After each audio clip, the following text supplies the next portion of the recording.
আমরা আমাদের আজকের কর্মসূচি এখানে শেষ করব। সম্মানিত উপস্থিতি, এখানে আমাদের কাছে উপস্থিত আছেন বাংলাদেশ জাতীয়তাবাদী ছাত্র দল গাজীপুর উপজেলার সম্মানিত আহ্বায়ক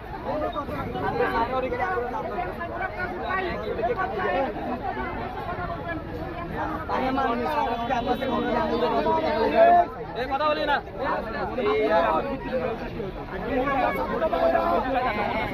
চুপ সবাই ধৈর্য ধারণ করেন। কালকে যে অনাকাঙ্ক্ষিত ঘটনা ঘটে গেছে তার জন্য পুরো সিলেটিয়া এলাকা তথা গাজীপুরিয়া দেশবাসী খুবই দুঃখ রয়েছে।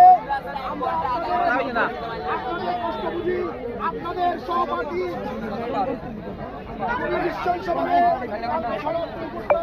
নিহত হয়েছে, আরো দুজন আহত অবস্থায় হাসপাতালের বেডে কাতরাচ্ছে। আপনাদের সাথে আমরা সহমর্মিতা প্রকাশ করছি। এর পূর্বেও সিলেটিয়া হাই স্কুলে